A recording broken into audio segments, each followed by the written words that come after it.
গুলি করতে পারেন এই ভয় দেখিয়ে কিছুদিন থাকা যায়। এই আন্দোলনটি অসম্ভব স্বতঃস্ফূর্ত। আওয়ামী লীগ এই মুহূর্তে কম্প্রোমাইজ না করে এই বিপুল জনগণের একটা অংশ সিভিল ওয়ারে চলে যাবে। মানে অস্ত্রটা আসবে কোথা থেকে? অস্ত্র চলে আসে, এদেশে অস্ত্র আসার সোর্সের কখনো কোনো অভাব ছিল না। এরকম দেশে কখনো অস্ত্র অভাব হয় না।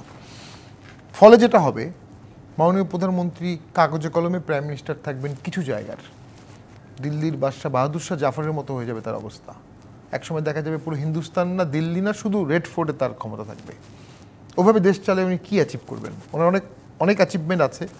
আমি মনে করি এটাকে সাংবিধানিকভাবে একটা সমাধান করলে ওনার জনপ্রিয়তা ভবিষ্যতে আবার রেস্টোর করতে পারে। আমাদের দেশের রাজনীতিবিদের অনেক অভাব আছে এবং তার কিছু সিগনিফিকেন্ট কন্ট্রিবিউশনও আছে। তিনি বঙ্গবন্ধুর মেয়ে, আর স্বাধীনতার সপক্ষের শক্তির একটা বড় অংশের ধারক উনি আছেন।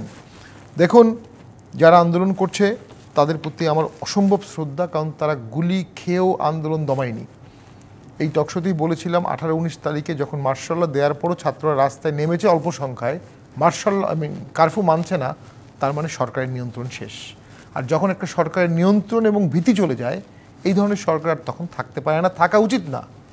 গুলি করতে পারেন এই ভয় দেখিয়ে কিছুদিন থাকা যায়, গুলি করার পরও কিছুদিন থাকা যায়, কিন্তু গুলি করার পরও মানুষ যখন গুলি খেতে এগিয়ে আসে তখন আর এক মুহূর্ত থাকা উচিত না। বাট দেশটাকে কি তাহলে আপনি মাচ্ছন্যায় করে যাবেন? মাচ্ছন্যায় ফেলে দেবেন? কালকে লং মার্চ হবে। শহীদ মিনারে যে বিপুল পরিমাণ লোক জড়ো হয়েছিল, তারা যদি বলে আমরা এখন গণভবনের দিকে যাব, গণভবনের ফার্স্ট লাইন অফ ডিফেন্সে সেনাবাহিনী দাঁড়িয়ে আছে, সেনাবাহিনী বলেছে আমরা গুলি করব না, কি করবে তখন তারা? সেনাবাহিনীর সাথে একটা সংঘর্ষ হবে অথবা সেনাবাহিনী ছেড়ে দেবে। এবং আমি অনুভব করি অতি দ্রুত মাননীয় প্রধানমন্ত্রীর সংসদ ডাকা উচিত এবং সংবিধান বিশেষজ্ঞের সাথে কথা বলে একটা জাতীয় সরকার, একটা সর্বদলীয় সরকার, একটা দেশ তো নো গভর্নমেন্টে চলতে পারে না। যারা আন্দোলন করছে তাদের প্রতি শ্রদ্ধা জানাই বলি, যেহেতু তারা টাইরান্টই বলছে। আপনি যে জায়গাটাতে আছেন, জি, অত শুভ মানে সুন্দর কি আমাদের দেশের রাজনীতি?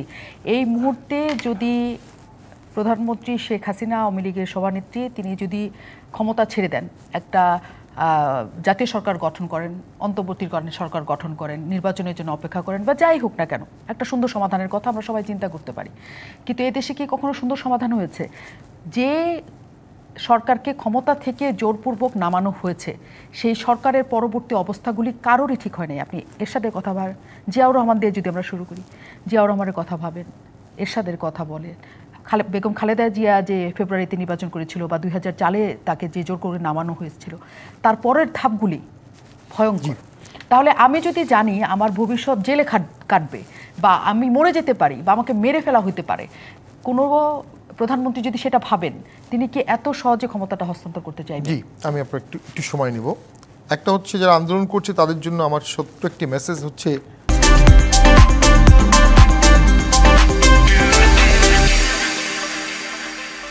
তাদের ভাষায় বলি যে removing tyrant is easy, but restoring democracy is not easy. এটা আরব এক্সপিরিয়েন্স, আরব স্প্রিংয়ের। Overthrowing a regime is much easier than restoring a stable system.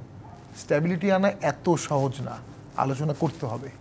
আর একটা ব্যাপার আছে, এই আন্দোলনটি অসম্ভব স্বতঃস্ফূর্ত। এটা একটা ভালো দিক আছে, আবার এটা একটা নিয়ন্ত্রণগত সমস্যা আছে। দেশের প্রয়োজনে যখন সিদ্ধান্ত নিতে হবে, কমান্ডটা কোত্থেকে আসবে? Chain of command.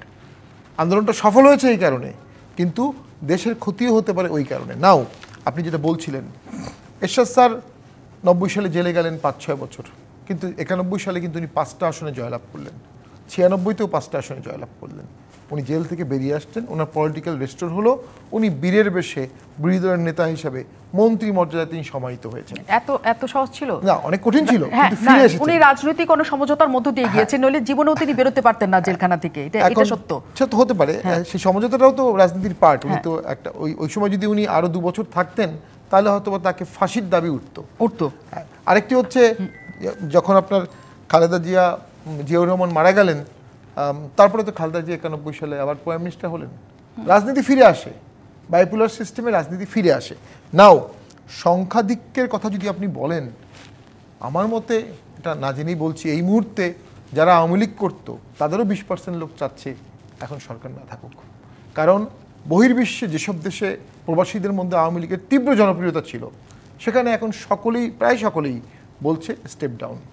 এবং রাস্তাঘাটে কোথাও আমি আওয়ামী লীগের পক্ষে খুব একটা লোক দেখি না। হ্যাঁ, আপনি মিটিং ডাকলে লোক পাচ্ছেন, কারণ আপনার কর্মী আছে 20 বছরের, আমাদের মনির ভাইয়ের মতো ত্যাগী লোকজন আছে, তারা জীবন দিতে প্রস্তুত, তাদের সংখ্যাও অনেক কম না, কিন্তু compare to the counter part ওনারা খুবই নেগলিজেবল। দেন শেষ করে দিচ্ছি 1 মিনিট, দেন বাকি সময়টা হচ্ছে যুদ্ধের ক্যালকুলেশন।